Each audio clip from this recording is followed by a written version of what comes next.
আশা করি সকলে ভালো আছো, সব সময় বাড়িতে আছো এবং সাবধানে আছো, সঙ্গে সঙ্গে পড়াশোনাও চালিয়ে যাচ্ছ। আজকে আমরা একটা গণিতের গুরুত্বপূর্ণ চ্যাপ্টার শুরু করব। ঠিক আছে, দেরি না করে শুরু করা যাক এই গুরুত্বপূর্ণ চ্যাপ্টারটি। এলপিপি কে সমাধান করার বিভিন্ন রকম পদ্ধতি আছে। আজকে আমরা এলপিপি কে সমাধান করার একটি গুরুত্বপূর্ণ পদ্ধতি মেথড অফ ডুয়ালিটি শিখব। মেথড অফ ডুয়ালিটি শেখার জন্য আমরা একটা প্রবলেম বেছে নিয়েছি। Use method of duality solve the LPP, একটা প্রবলেম, সেটা মিন z equal to 3x1 plus x2 subject to 2x1 plus 3x2 greater equal two 2, x1 plus x2 greater equal two 1, x1 x2 greater equal to 0। এই প্রবলেমটাকে আমরা method of ডুয়ালিটিতে solve করব। তো এটা method of ডুয়ালিটিতে solve করার জন্য প্রথমে আমরা কি করব না, আমরা এটাকে স্ট্যান্ডার্ড ফর্ম করব। তোমরা জানো যে এইখানে মিন z আছে, এই মিন z থাকে একটা এলপিপির তিনটা অংশ। এইটাকে বলা হচ্ছে অবজেক্টিভ ফাংশন, যেটা মিন z বা ম্যাক্স z থাকে সেটা হচ্ছে অবজেক্টিভ ফাংশন। আর কতগুলো অসমীকরণ থাকে, এই অসমীকরণ মাঝখানে যে অসমীকরণগুলো এইগুলোকে বলা হচ্ছে কনস্ট্যান্টস, আর এইগুলোকে বলা হচ্ছে নন নেগেটিভ রেস্ট্রিকশন। এই x1 x2 greater equal to 0 এটা নন নেগেটিভ রেস্ট্রিকশন। তাহলে এলপিপি তিনটে অংশ। প্রথম আমরা এইটাকে স্ট্যান্ডার্ড প্রাইমাল প্রবলেমে নিয়ে আসবো। সেই স্ট্যান্ডার্ড প্রাইমাল প্রবলেমটাকে একটা ডুয়েল প্রবলেমে কনভার্ট করব। ডুয়েল প্রবলেমে কনভার্ট করার পর সেই ডুয়েল প্রবলেমটা সলিউশন করব সিমপ্লেক্স মেথডে বা বিগ এম মেথডে। যেমন ভাবে ডুয়েল সিমপ্লেক্স মেথডে সলিউশন করে সেই ডুয়েল প্রবলেমটাকে আমরা সলিউশন করব করে যে লাস্টে জেড মাইনাস সিজে আসবে, সেই জেড মাইনাস সিজে থেকেই আসলে x1 x2 variable x1 x2 ভেরিয়েবলের মানগুলো আমরা পাবো। জেড মাইনাস সিজে যে স্ল্যাগ ভেরিয়েবল থাকবে বা সাব ক্লাস ভেরিয়েবল থাকবে তাদের যে করসপন্ডিং জেড মাইনাস সিজে সেখান থেকে আমার x1 x2 বেরিয়ে আসবে। তাহলে শুরু করা যাক। ধরো এই প্রবলেমটাকে স্ট্যান্ডার্ড ফর্ম করতে হবে। স্ট্যান্ডার্ড ফর্মটা কি না, স্ট্যান্ডার্ড ফর্ম হতে গেলে প্রবলেমটা অবশ্যই কি হতে হবে, ম্যাক্স প্রবলেম হতে হবে। আর সব কনস্ট্যান্ট গুলো বি পজিটিভ নেগেটিভ আমরা দেখবো না, সব কনস্ট্যান্ট গুলো লেস ইকুয়াল টু প্রবলেম নিয়ে আসবো। সব প্রবলেম গুলো লেস ইকুয়াল টু আর প্রবলেমটাকে ম্যাক্সিমাইজেশন প্রবলেমে করে দিতে হবে। তাহলে এই LPP become the LPP the above LPP এবারে সলিউশন আমরা করছি। তাহলে প্রথমে প্রবলেমটাকে লিখতে হবে, লিখে the LPP become, the LPP above LPP become, LPP become কি তৈরি হয়েছে, standard primal problem. Standard primal প্রবলেমে করব। তাহলে কি হয়েছে, মিন আছে। তাহলে স্ট্যান্ডার্ড প্রাইমাল প্রবলেম আমরা বললাম যে ম্যাক্স হতে হবে এবং লেস ইকুয়াল টু হতে হবে। তাহলে এটা মিন জেড আছে, তাহলে আমরা ম্যাক্স জেড এ কনভার্ট করলাম। ম্যাক্স জেড এ কনভার্ট করতে গেলে কি করতে হবে, ম্যাক্স জেড স্টার করলাম যে মাইনাস 3x1 মাইনাস x2। মিন জেড আছে, জেড ভেরিয়েবলের মান ছিল, তাহলে আমরা ম্যাক্স যখনই করছি তখন ভেরিয়েবলটা চেঞ্জ হয়ে যাচ্ছে, সেটা জেড স্টার দিচ্ছি। মিন জেড থেকে ম্যাক্স জেড করতে গেলে মাইনাস দিয়ে গুণ করতে হয়। এবারে সাবজেক্ট টু কত আছে না, এইখানে দেখো যে গ্রেটার ইকুয়াল টু দুটোই কনস্ট্যান্ট দুটো আছে, আমাকে লেস ইকুয়াল টু করতে হবে, তাহলে মাইনাস দিয়ে অবশ্যই গুণ করতে হবে। তাহলে less equal two minus 2x1 minus 3x2 less equal two minus 2। আবার এটাও মাইনাস দিয়ে গুণ করে দাও, তাহলে মাইনাস x1 যেহেতু গ্রেটার ইকুয়াল টু আছে, গ্রেটার ইকুয়াল টু থেকে আমরা লেস ইকুয়াল টু আনতে হবে। Minus x1 minus x2 less equal two minus 1, যেখানে x1 x2 greater equal to 0। দেখো এইটাই হচ্ছে স্ট্যান্ডার্ড প্রাইমাল প্রবলেম, ম্যাক্স আর লেস ইকুয়াল টু। এবার স্ট্যান্ডার্ড প্রাইমাল প্রবলেমকে আমরা ডুয়েল প্রবলেমে কনভার্ট করব। ডুয়েল প্রবলেমে কনভার্ট করার নিয়মটা কি না, ডুয়েল ভেরিয়েবল ধরে নিতে হবে। এখানে x1 x2 primal variable, dual variable যটা কনস্ট্যান্ট আছে, একটা কনস্ট্যান্ট দুটো কনস্ট্যান্ট আছে, তাহলে ডুয়েল ভেরিয়েবল হচ্ছে দুটো ধরতে হবে, লিখতে হবে। তাহলে late v1 and v2 R2 dual variable, R2 dual variable, then the corresponding dual of the above, এইটা of the above primal problem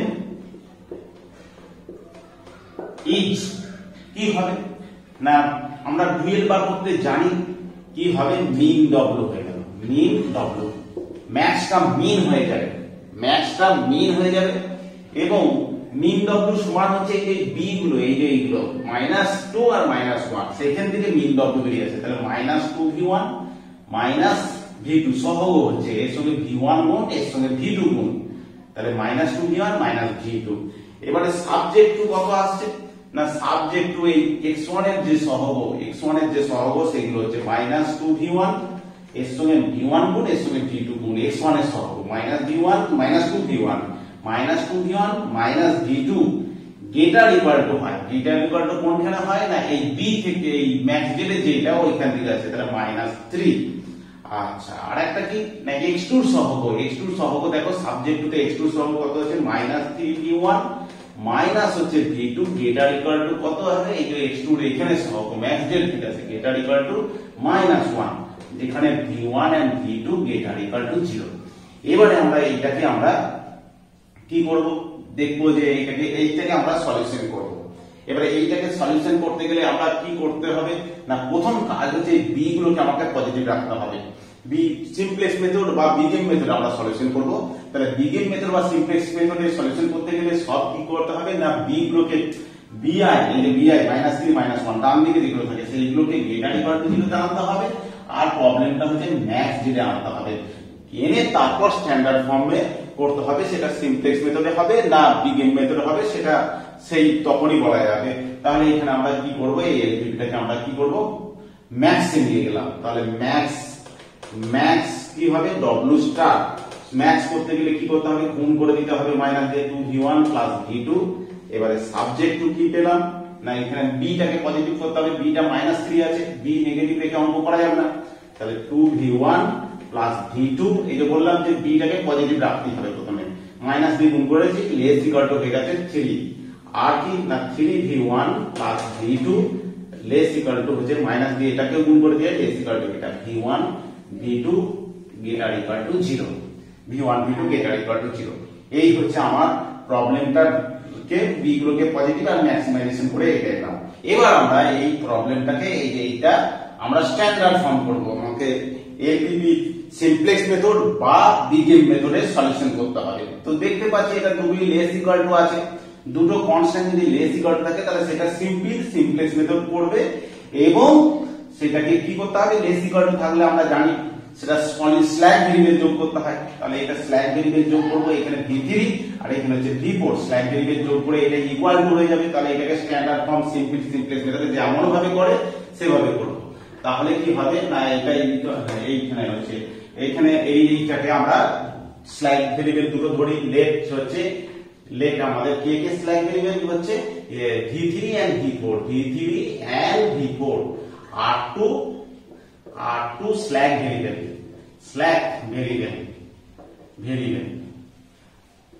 r2 slack variable.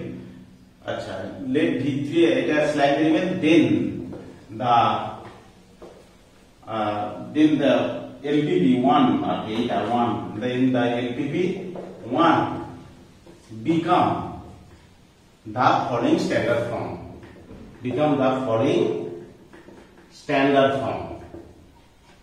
standard form কি পরিণত হবে না, ম্যাক্স আছে, ম্যাক্সই হলো ম্যাক্স জেড স্টার, ম্যাক্স হচ্ছে w max w star করেছি, সমান হচ্ছে 2v1 প্লাস হচ্ছে v2 plus 0 into v3 plus 0 into v4, যেহেতু স্ল্যাগ ভেরিয়েবল 0 v1 আর v3 আর v4 যোগ করেছি তাহলে এখানে 0 সহগ করে দিলাম।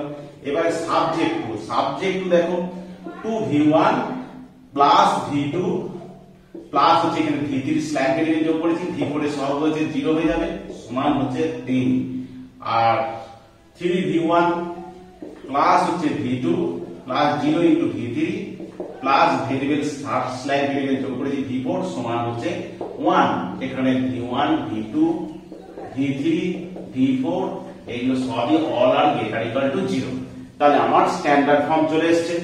এবারে আমরা যেমন ভাবে সিম্পলেক্স টেবিলে সিম্পলেক্স মেথডে সলিউশন করে তেমনি সিম্পলেক্স মেথডে সলিউশন করব। যদি এটা গ্রেটার ইকুয়াল টু থাকতো তাহলে আমরা কি করতাম না একটা সারপ্লাস ভেরিয়েবল বিয়োগ, এটা যদি গ্রেটার ইকুয়াল টু 3 থাকতো তাহলে -v3 প্লাস v4, যেখানে মাইনাস v3টা আছে, v3টা হচ্ছে সারপ্লাস ভেরিয়েবল আর হচ্ছে v4 টা হচ্ছে অ্যাডিশন ভেরিয়েবল। সেই রকম ভাবে যে আমরা তখন কি করতে হতো না বিগিন মেথড করতে হতো। তো এইখানে আমরা দুটি less equal two simplex method করতে হচ্ছে। সিমপ্লেক্স টেবিলটা তৈরি করা যাক। সিমপ্লেক্স টেবিলে প্রথমে কি হয়, capital C capital B, CB, তারপর হচ্ছে ক্যাপিটাল বি, তারপর কি হয় ক্যাপিটাল এক্স সাফিক্সে ছোট হাতের বি, তারপর হচ্ছে স্মল বি দিয়ে এইখানটা উপরে হয়ে যায়। উপরে একটা বাড়িয়ে দিতে হয়, দিয়ে তোমরা জানো যে এখানে কি হবে, এখানে কটা ভেরিয়েবল আছে, v1 থেকে v4 পর্যন্ত আছে। তাহলে v1 থেকে v4 হচ্ছে, তাহলে চারটে এখানে করতে হবে। তার চারটে আমরা ঘর করে দিলাম, চারটে ঘর করে দিলাম। এইটা হচ্ছে আমার a1, এটা a2, এটা a3, a4। চারটে ভেরিয়েবল থাকলে মোট চারটে ভেরিয়েবল v4 পর্যন্ত আছে, সেই জন্য a4 পর্যন্ত হয়।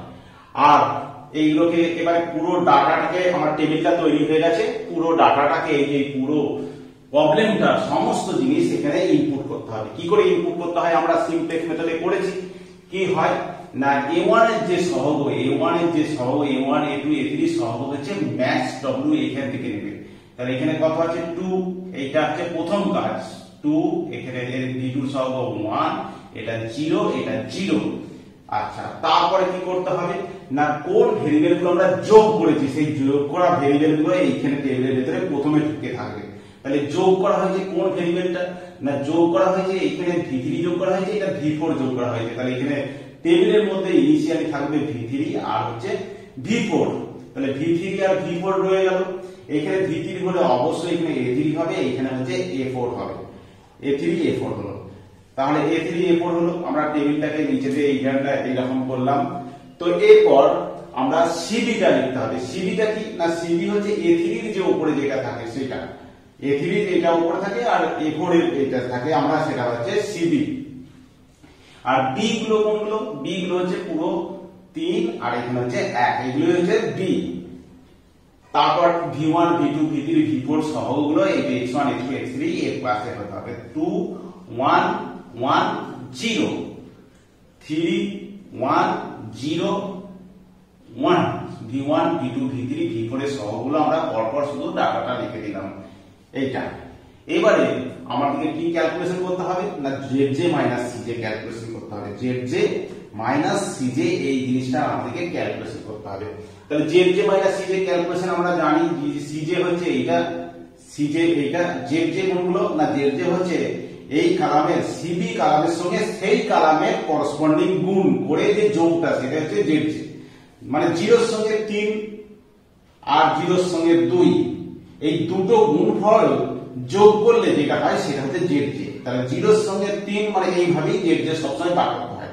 0 এর সঙ্গে 3 মানে 0, 0 এর সঙ্গে 2 মানে 0, তাহলে দুটো যোগ করলে কত হচ্ছে 0 হচ্ছে।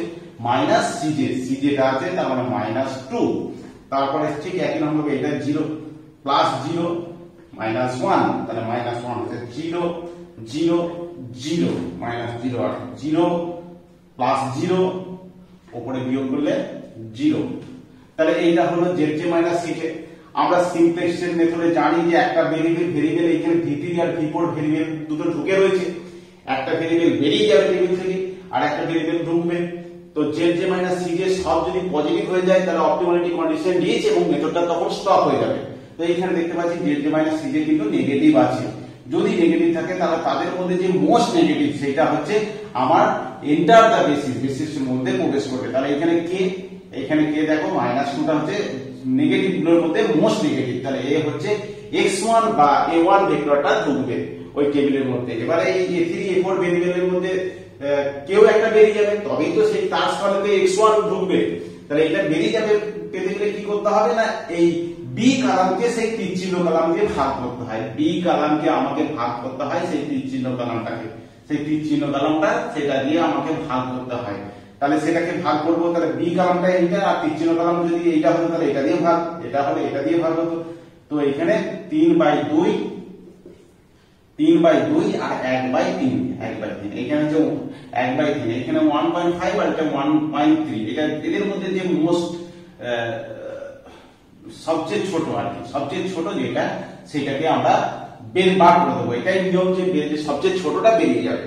তো এখানে মনে রাখতে হবে যে 0 দিয়ে ভাগ করা যাবে না, নেগেটিভ দিয়ে ভাগ করা যাবে না। এখানে যদি -2 হতো তাহলে কিন্তু 3/-2 আমি লিখতাম না, তখন ড্যাশ লিখতাম, মানে সেই ভেক্টরটা a3টা তখন আমরা বলতে পারতাম যে ওই ভেক্টরটা কিন্তু বেরিয়ে যাওয়ার ক্ষমতা নাই।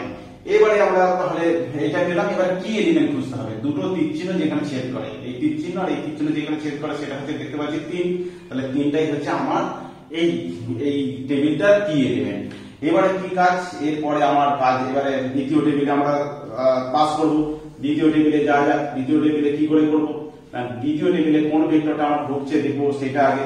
তাহলে এইখানে দ্বিতীয় টেবিলটাকে আমরা একটু বাড়িয়ে দিলাম, দ্বিতীয় টেবিলের জন্য রেডি হচ্ছি। তো দ্বিতীয় টেবিলে কোন দেখো v3 v4 ছিল, আমার কে বেরিয়ে যাচ্ছে? v4 বেরিয়ে যাচ্ছে। কে প্রবেশ করছে? v1 প্রবেশ করছে। এই যে a1 আছে তার মানে v1 প্রবেশ করছে, তাহলে v3 ঠিক আছে। v4 বেরিয়ে যাচ্ছে, v4 এর জায়গা v1 হয়ে যাচ্ছে, v4 এর জায়গা v1।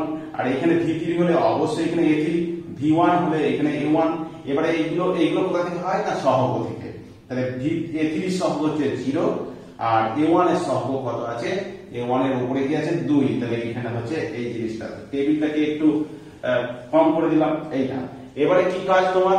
এবারে কাজ হচ্ছে, নিয়ম হচ্ছে পুরো এইটাকে ম্যাট্রিক্স হিসাবে ম্যাট্রিক্সের ক্যালকুলেশন করতে হবে। কি এলিমেন্টটাকে 1 তৈরি করতে হবে আর বাকি উপরে বা নিচে যা থাকবে সেটাকে 0 তৈরি করতে হবে। তাহলে প্রথমে আমরা কি এলিমেন্ট হচ্ছে 3, 3টাকে 1 বানাতে গেলে আমরা জানি ম্যাট্রিক্সের এটা 3 দিয়ে ভাগ করে দিলে আমরা এইটা হয়ে যাবে। তাহলে এটা 1 এর 3, এটা 1, এটাকে 3 দিয়ে ভাগ করলে 1 এর 3, এটা 0, এটা হচ্ছে 1 এর 3। ঠিক আছে। এবারে আমরা কি করব? এই দুইটাকে 0 বানাবো উইথ দা হেল্প অফ এই কি রো।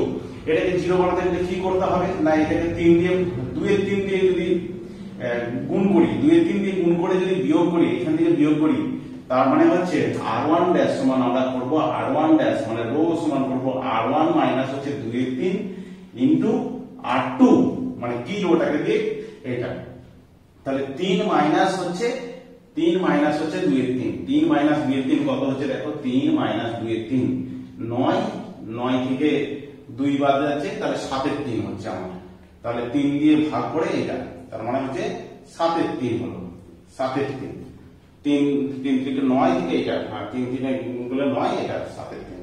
এবার এটা 3 দিয়ে গুণ করলে এটা 0 হবে। এটা 1 মাইনাস 2 এর 3 মানে 1 এর 3 হলো, 1 মাইনাস 0 মানে 1 হলো, এটা হচ্ছে মাইনাস 2 এর 3। এই হচ্ছে আমার এই টেবিলটা হয়ে গেছে। এবারে আমাকে আবার বার করতে হবে zj মাইনাস cj ক্যালকুলেশন করতে হবে। zj মাইনাস cj ক্যালকুলেশন করব, zj মাইনাস cj টা ক্যালকুলেশন করব এইখান পর্যন্ত। তো দেখা যাক zj মাইনাস cj তে কত হয়। তাহলে zj মাইনাস cj আমরা ক্যালকুলেশন করব। zj মাইনাস cj ওই একই ক্যালকুলেশন, 0 এর সঙ্গে 0, 2 এর সঙ্গে 1, 2 মাইনাস 2, তাহলে কত হয়ে গেল? 0। 2 এর সঙ্গে 2 এর 3, এখানে 0, 2 এর 3 মাইনাস 1 মানে মাইনাস 1 এর 3। তারপর হচ্ছে 0, 0 আর 0, 0 হলো। এবারে এটার সঙ্গে 2 এর 3, এখানটা 0, এটা 2 এর 3। তাহলে কিন্তু এখনো zj মাইনাস cj সবগুলো 0 বা পজিটিভ এলো না।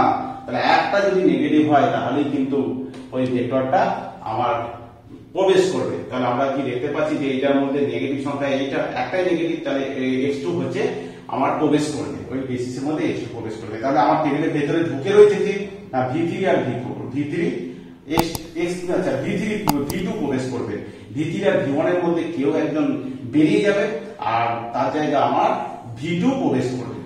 আমাদের v2 তো প্রবেশ করলো, এবার কে বেরোবে? v3 আর v1 এর মধ্যে কে বেরোবে সেটা বার করতে গেলে আমরা জানি সবসময় b কলামকে সেই তীর চিহ্ন কলাম দিয়ে ভাগ করতে হয়। তাহলে 7 এর 3 কে এই 1 এর 3 দিয়ে ভাগ করলে কত হচ্ছে? 7 হয়ে যাচ্ছে। 7 এর 3 কে আমরা b কলামকে সেই তীর চিহ্ন, যেটা যে কলামটা আমরা প্রবেশ করাচ্ছি, যে ভেক্টরটা প্রবেশ করছে সেই কলাম, 7 এর 3 কে 1 এর 3 দিয়ে ভাগ করলে 7 হলো, 1 এর 3 কে 1 এর 3 দিয়ে ভাগ করলে 1 হলো। তাহলে আমার কে বেরিয়ে যাচ্ছে? এদের মধ্যে সবচেয়ে ছোট হচ্ছে 1। তাহলে হচ্ছে আমার কে বেরিয়ে চলে যাচ্ছে টেবিলের মধ্যে থেকে না v1 বেরিয়ে চলে যাচ্ছে। এখানে দেখার বিষয় হচ্ছে তো v1 তো আমার বেরিয়ে চলে যাচ্ছে, এইখানে দেখো টেবিলে v1 প্রবেশ করলো, v1 প্রবেশ করে আবার v1 বেরিয়ে যাচ্ছে। এরকম কেস হতে পারে v1 এসে কিছুটা ইমপ্রুভ করেছে কিন্তু টোটালি ইমপ্রুভ করতে পারেনি, তাকে বার করে দিতে বাধ্য হওয়া হচ্ছে। তাহলে V1 যা কন্ডিশনে বেরোবে তাতে কোনো অসুবিধা নেই। তাহলে এখানে আমরা V1টা কি হবে বেরিয়ে যাবে, তার বদলে কে প্রবেশ, আচ্ছা V1টা বেরিয়ে যাবে, তার বদলে কে প্রবেশ করবে না V2 প্রবেশ করবে। তাহলে আমরা আবার টেবিলটাকে একটু বাড়িয়ে দিই, তাহলে টেবিলটাকে আমরা এখানে কি করে দিচ্ছি, টেবিলটাকে একটু সামান্য বাড়িয়ে দিচ্ছি। তাহলে টেবিলটাকে বাড়িয়ে দিলে এইরকম আমার অবস্থা হচ্ছে। তো বেশ, তো দেখা যাক তারপরে কি হবে। তারপরে এবারে আমাকে দেখতে হবে যে তাহলে কে প্রবেশ করছে। এখানে V3 V1 ছিল, আমার বেরিয়ে চলে যাচ্ছে V1, তাহলে V3টা আমার রয়ে যাচ্ছে, V1টা বেরিয়ে যাচ্ছে, তার মধ্যে প্রবেশ করছে কে না A2 ধাক্কা মারছে, তার মানে A2 মানে হচ্ছে V2 টেবিলের মধ্যে ঢুকছে। এরপর কি হয়, V3 হলে অবশ্যই এখানে A3 হবে, এখানে হচ্ছে A2 হবে। এবারে এগুলো কি হয় না সহগ হয়, A3 সহগ হচ্ছে 0 আর A2 সহগ হচ্ছে 1, A2 হচ্ছে 1। এরপরে কি, এরপরে নিয়ম হচ্ছে কি এলিমেন্ট খোঁজা, দুটো তীর চিহ্ন যেখানে ধাক্কা মারে, এই তীর চিহ্ন এই তীর চিহ্ন ধাক্কা মারছে কোথায়, এইটা ধাক্কা মারছে, তাহলে এইটা কি এলিমেন্ট। সেই কি এলিমেন্টটাকে প্রথম কাজ হচ্ছে 1 বানানো, কি এলিমেন্টকে 1 বানানো, তার উপরে নিচে যা থাকবে সেটা 0 বানানো। তাহলে কি এলিমেন্টকে 1 বানানো পুরো ম্যাট্রিক্সের ক্যালকুলেশন এখানে দেখতে পাচ্ছি 1 1 3 আছে, এটাকে 3 দিয়ে গুণ করে দিলেই আমার 1 চলে যাবে। তাহলে 1 3 1, একে 0 কে 3 দিয়ে গুণ করলে 0, এটা হচ্ছে 1। এরপরে কি, এরপরে হচ্ছে এই কি এলিমেন্টটাকে 0 তৈরি করতে হবে, 1 3টাকে 0 কি করতে হবে, এটা অপারেশন পরিষ্কার দেখতে পাচ্ছি যে আমার এটা অপারেশন করলেই হবে। R1 ড্যাশ সমান মানে ফার্স্ট রো, তো ফার্স্ট রো হচ্ছে R1 ড্যাশ সমান হচ্ছে R1 মাইনাস R2, এই দুটোকে বিয়োগ করে দিলেই আমরা 0 মানে 0টা তৈরি করতে হবে উইথ দ্য হেল্প অফ সেই রো, এই কি রো দিয়ে সবসময় 0 তৈরি করতে হয়। কি রো এর উপর, কি এলিমেন্টের উপরে বা নিচে যা থাকবে সেইগুলোকে 0 তৈরি করতে হবে কি রো এর হেল্প নিয়ে। তাহলে এটা থেকে এটা বিয়োগ করে দিতে হবে, 7 এর 3 থেকে 1 এর 3 বিয়োগ করে দেবো, তাহলে 2 হলো। এইখান থেকে এটা বিয়োগ করে দিচ্ছি -1 হলো, এখান থেকে তো 0 হবে, এখান থেকে 1 থেকে 0 বিয়োগ করলে কত হচ্ছে 1 হচ্ছে, এটা থেকে এটা বিয়োগ করলে -2 এর 3 -1 হয়ে গেছে, -1 এর 3 মানে -1 দিয়ে আবার z যে মাইনাস c যে আমরা ক্যালকুলেশন করব, z যে মাইনাস c যে ক্যালকুলেশন করব, z যে মাইনাস c যে ক্যালকুলেশন করব, z যে মাইনাস c যে ক্যালকুলেশন করব। z যে মাইনাস c যে মানে কি, এটার সঙ্গে এটা গুণ, এটার সঙ্গে এটা গুণ করে যে যোগফলটা সেটা হচ্ছে z যে, আর c যে হচ্ছে একদম উপরেটা, তাহলে 1 এর সঙ্গে 3 গুণ করলে 3, 0 এর সঙ্গে -1 গুণ করলে 0, তাহলে 3 + 0 এটা হচ্ছে z যে, আর -2, তাহলে 3 থেকে 2 করলে বিয়োগ করলে 1 হচ্ছে, তাহলে 1 এখানে 0, তাহলে 1 হচ্ছে যোগ করলে -1 তার মানে 0 হয়ে গেল। 1 এর সঙ্গে 0, 0 এর সঙ্গে 0, -0 0 হলো, 1 এর সঙ্গে 1 এখানটা গুণ করলে 0, তাহলে 1 + 0 মানে 0, 1 থেকে 0 বিয়োগ করছি 1। এইখানে দেখো z যে মাইনাস c যে গ্রেটার ইকুয়াল টু সব পজিটিভ এসে গেল, তাহলে z যে মাইনাস c যে গ্রেটার ইকুয়াল টু 0, তাহলে অপটিমালিটি কন্ডিশন রিচ, তাহলে কি লিখতে হবে, অল z যে মাইনাস c যে গ্রেটার ইকুয়াল টু 0, অতএব the optimality condition reach, optimality condition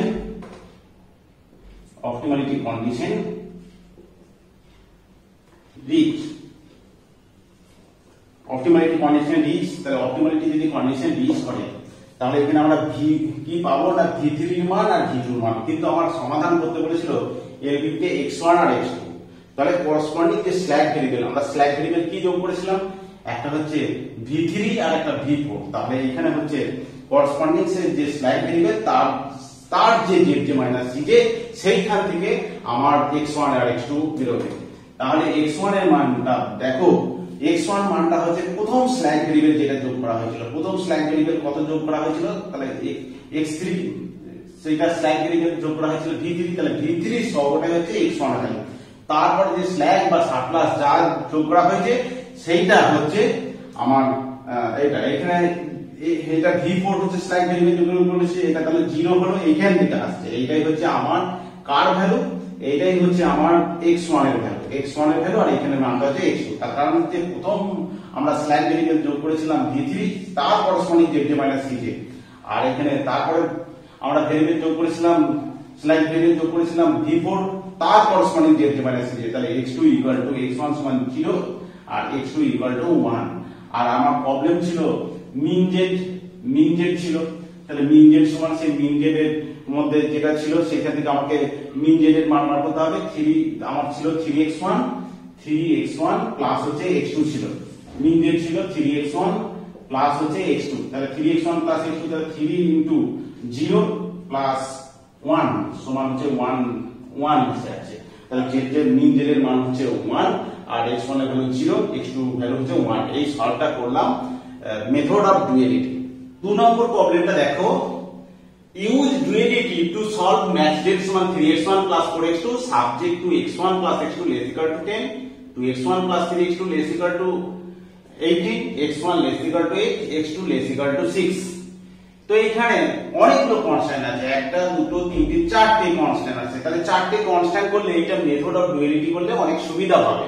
তাহলে কি করব না, এটাকে প্রথমে আমরা দেখব যে স্ট্যান্ডার্ড প্রাইমের প্রবলেম আছে কিনা। স্ট্যান্ডার্ড প্রাইমের প্রবলেম আগেই বলেছি, প্রবলেমটা হচ্ছে ম্যাথস হতে হবে আর বিআই গুলো সব বিআই গুলো পজিটিভ রেখে বিআই গুলো সব গ্রেটার ইকুয়াল টু, বিআই গুলো পজিটিভ নয়, আমরা সব লেস ইকুয়াল টু প্রবলেম নিয়ে আসবো, বিআই আমরা পজিটিভ নেগেটিভ দেখবো না।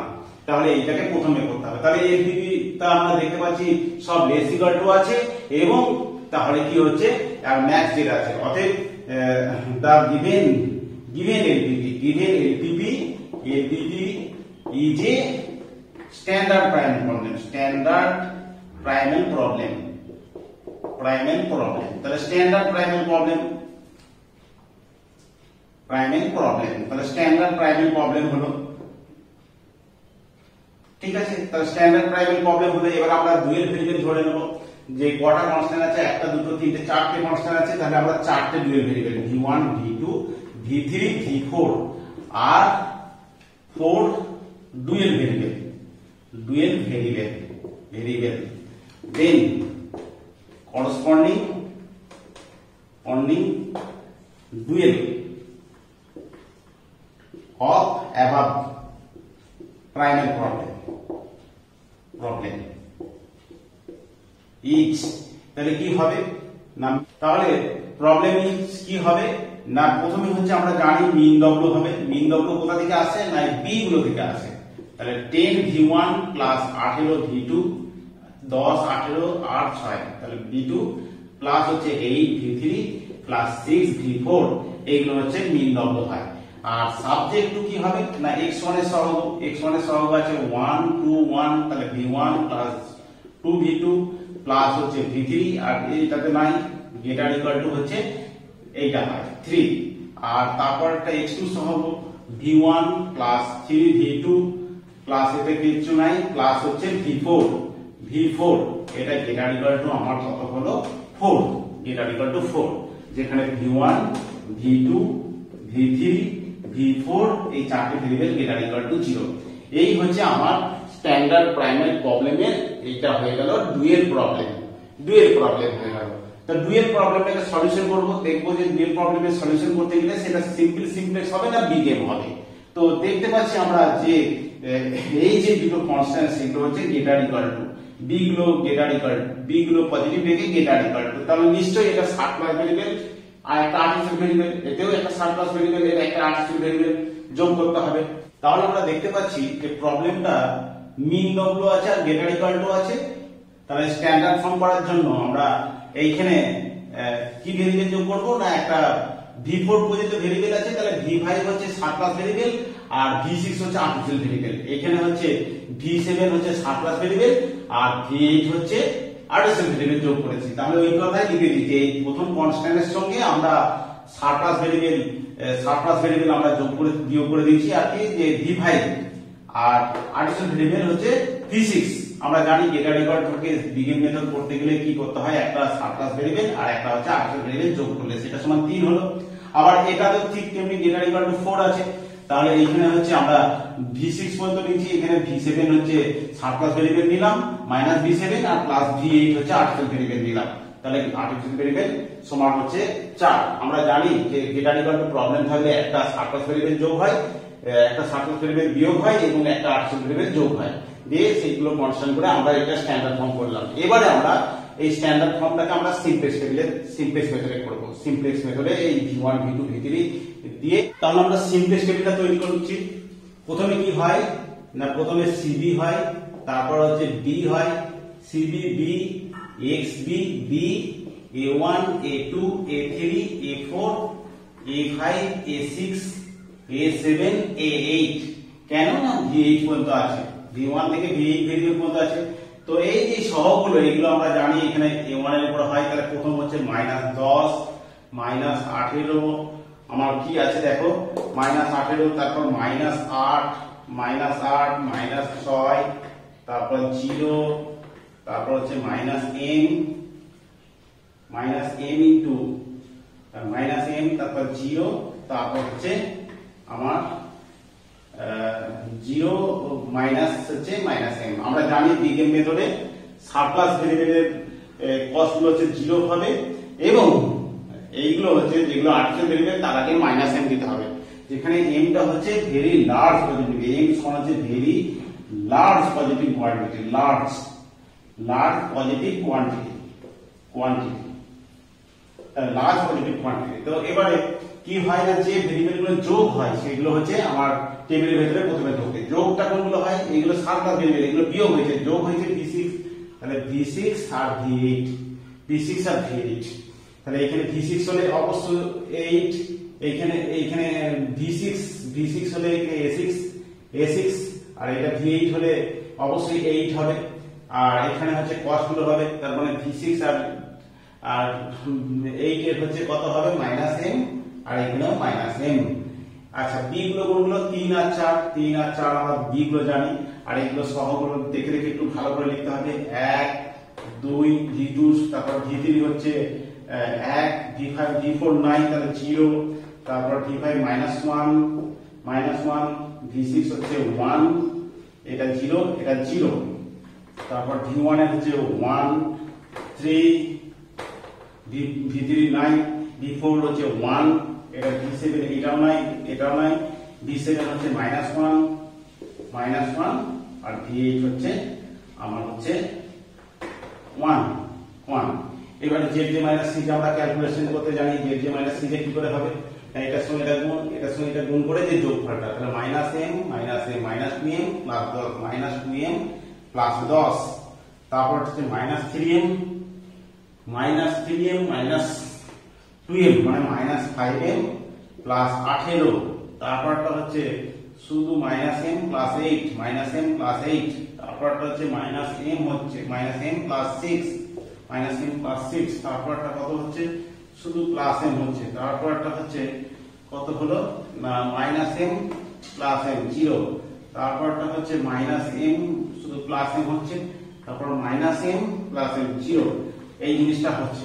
তো এবারে আমরা ZJ - CJ এর মধ্যে সবচেয়ে ছোট সেটা সিম্পলেস্ট মেথডে বিগেম মেথডে যেভাবে করি আমরা, যে সবচেয়ে ZJ - CJ এখানে -2m, এটা কিন্তু very large positive quantity, -2m থেকে -4m 5m অনেক ছোট, তাহলে এটা হচ্ছে আমার এন্টারিং ভেক্টর, তাহলে এটা বের হচ্ছে ঢুকছে কে না আমার V2 ঢুকছে, কে বেরিয়ে যাচ্ছে এবার দেখতে হবে যে B কে ওইটা দিয়ে ভাগ করতে হবে, 3/2 4/3, এবার 4/3 আর 3/2 এর মধ্যে এটা কত 1.5 এর মতো, আর এটা হচ্ছে 3 এরকম ভাবে, তার মানে ছোট হচ্ছে এটা, তার মানে আমার বেরিয়ে যাচ্ছে কোনটা না এটা আমার কে বেরিয়ে যাচ্ছে না V8 বেরিয়ে যাচ্ছে। তাহলে দুটো তীর চিহ্ন যেখানে ছেদ করছে, যেখানে দুটো তীর চিহ্ন ছেদ করছে দেখো এই তীর চিহ্ন এটা হচ্ছে আমার কে এখানে।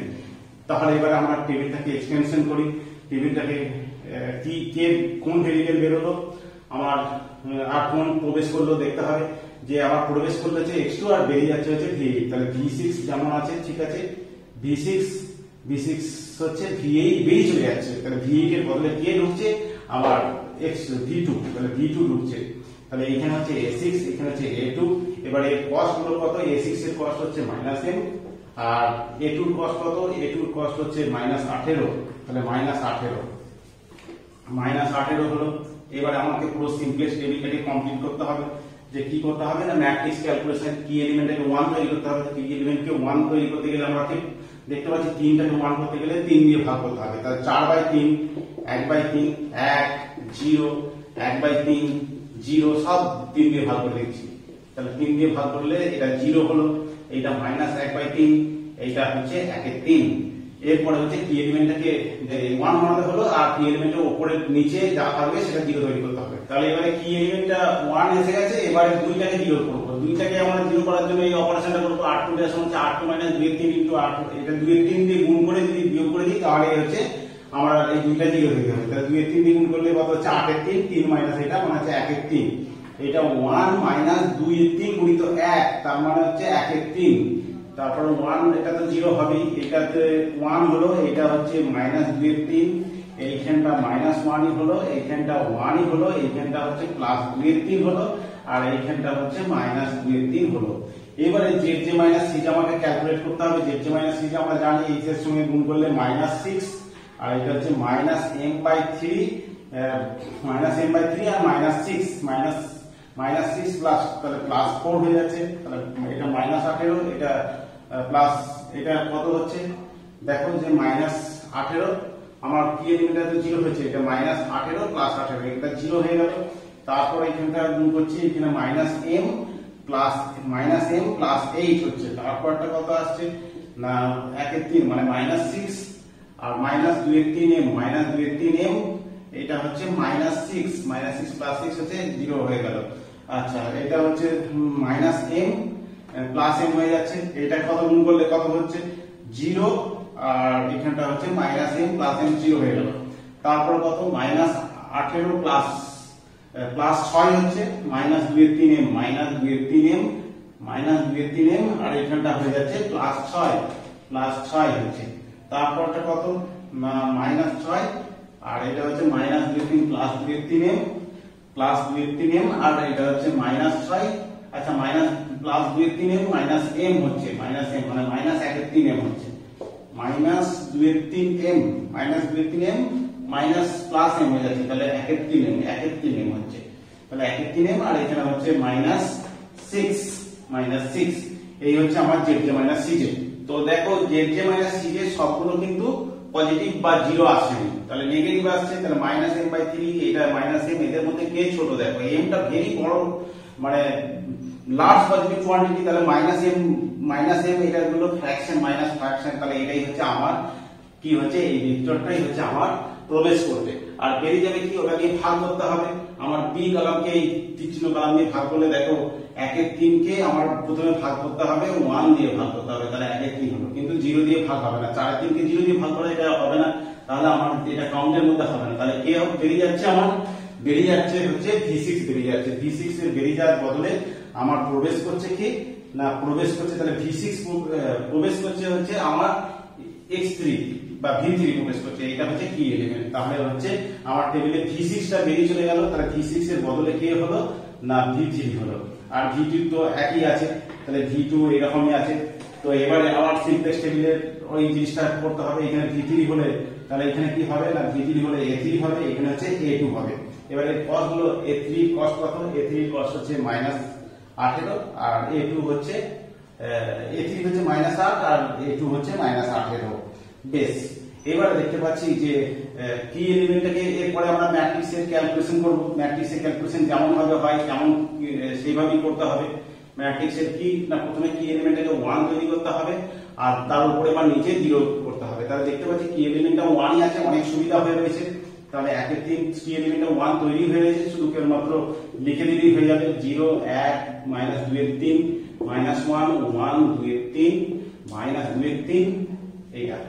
আচ্ছা কি এলিমেন্ট 1 হলো আর নিচেতে 0 হতে হবে, তাহলে কিন্তু নিচেতে 0 দিয়েই আছে 0ই আছে, তাহলে এটাও এখান থেকে লিখে দিতে হবে, তাহলে 4 এর 3 1 এর 3 1 0 1 এর 3 0 0 -1 এর 3 1 এর 3। তো এইটা হচ্ছে আমার কমপ্লিট হলো। এখান থেকে zj - cj আবার ক্যালকুলেশন করতে হবে, যে zj - cj কত হচ্ছে দেখো -18 এর সঙ্গে 1 এর 3 গুণ করলে -6 আর এখানে হচ্ছে -8 এর 3 আর এখানে হচ্ছে মাইনাসটা এদিকে এই দুটো যোগ করে এখানে +10, তাহলে +10 আর -6 মিলে +4 থেকে -8 এর 3 যদি আমি বিয়োগ করি তাহলে কত হচ্ছে 4 এর 3 হচ্ছে, আর এখানটা কত হচ্ছে -18 0 আর এটা 0 হয়ে গেল, মাইনাস এটার সঙ্গে এটা গুণ করে -18 এটা 0, তাহলে -18 আর c যেটা হচ্ছে -18 0 হয়ে গেল, তারপরে এটার সঙ্গে এটা গুণ -18 সঙ্গে 0 গুণ, তাহলে 0 -8 + 8 এটা 0 হয়ে গেল। এবারে এখানটা কত হচ্ছে -6 প্লাস হচ্ছে 8 এর 3 -6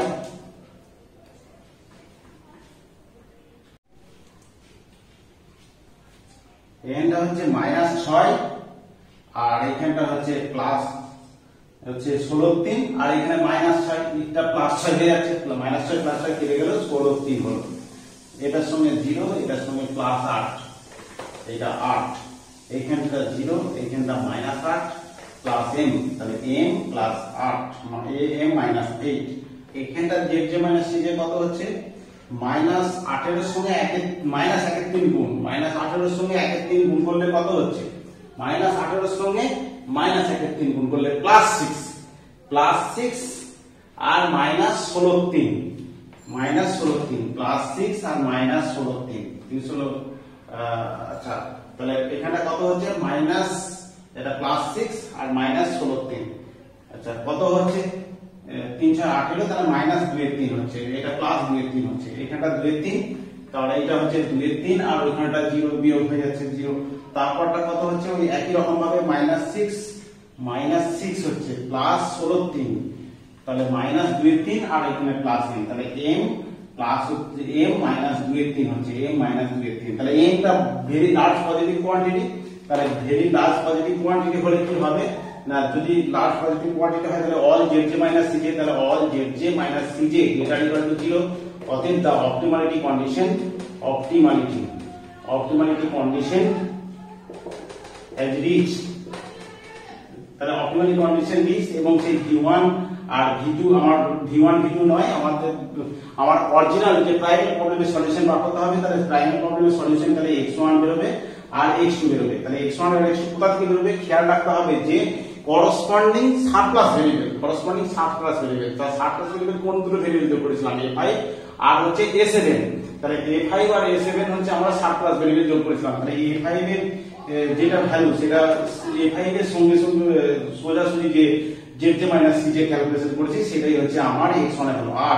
আর x2 এর ভ্যালুটা কি না z j - cj এর corresponding subclass variable, subclass variable আমার a7 ছিল, তার হচ্ছে এটা 2/3। আর z কি ছিল, ম্যাক্স z ছিল হচ্ছে 3x1 + 4x2, তাহলে আমরা 3 * x1 এর ভ্যালু হচ্ছে 8 আর 4x2 ভ্যালু হচ্ছে 2/3, তাহলে 3 আসছে 24 আর এটা 8 এর 3 324 72 8 80/3, এটাই হচ্ছে ম্যাক্স z এর মান। তাহলে ম্যাক্স z এর মান বেরিয়ে গেল আর x1 x2। তোমাদেরকে খেয়াল যেটা রাখতে হবে যে আমাদের প্রাইমারি প্রবলেমের যে x1 x2 ভেরিয়েবল, সেই x1 x2 ভেরিয়েবলের মানগুলো কোথা থেকে পাই, হয় স্ল্যাগ ভেরিয়েবলের করসপন্ডিং z j - cj, নয় সাবক্লাস ভেরিয়েবলের z j - cj। তাহলে স্ল্যাগ ভেরিয়েবল থাকলে স্ল্যাগ ভেরিয়েবলের নিচে, এইখানে যেমন দুটোই সাবক্লাস ভেরিয়েবল যোগ করেছিলাম, স্ল্যাগ ভেরিয়েবল ছিল না, তাহলে সাবক্লাস ভেরিয়েবল যেহেতু যোগ করেছিলাম, তাহলে সাবক্লাস ভেরিয়েবলের z j - cj থেকে সাবক্লাস ভেরিয়েবল a5 আর a7 তাদের z j - cj টাই হচ্ছে আমাদের x1 x2। আমার v1 v2 হলে এইখান থেকে, v1 v2 v3 এইখান থেকে b থেকে, কিন্তু x1 x2 হচ্ছে z j - cj থেকে ক্যালকুলেশন হবে। z j - cj corresponding slug variable যদি যেটা হবে তার যদি স্ল্যাগ ভেরিয়েবল যোগ করে তাহলে স্ল্যাগ ভেরিয়েবলের নিচে প্রথম পরপর অনুযায়ী হবে। এটা যেমন হচ্ছে x1 এর ভ্যালু, এইটা হচ্ছে আমার x2 এর ভ্যালু। প্রথমে স্ল্যাগ ভেরিয়েবল যোগ করে এখানে সাবক্লাস ভেরিয়েবল যোগ করেছিলাম, একটা হচ্ছে 8 আর এটা এখানে সাবক্লাস ভেরিয়েবল যোগ করেছিলাম a5 আর a7, তাহলে a5 এর করসপন্ডিংটা হচ্ছে x1 আর a7 এর করসপন্ডিংটা হচ্ছে আমার x2। তাহলে সাবক্লাস ভেরিয়েবল থেকে বা স্ল্যাগ ভেরিয়েবল থেকে তার যে z j - cj সেইখান থেকে সেই তার ভ্যালুগুলি হচ্ছে আমার x1 x2 মান। আজ এ পর্যন্তই। যদি তোমাদের এই ভিডিওগুলি ভালো লাগে অবশ্যই চ্যানেলটিকে সাবস্ক্রাইব করে রেখো, বন্ধুদিকে শেয়ার করো এবং তার সঙ্গে কমেন্ট বক্সে লেখো ভিডিওগুলি আরো কি করে সুন্দর করে বানানো যায়। আজ টাটা।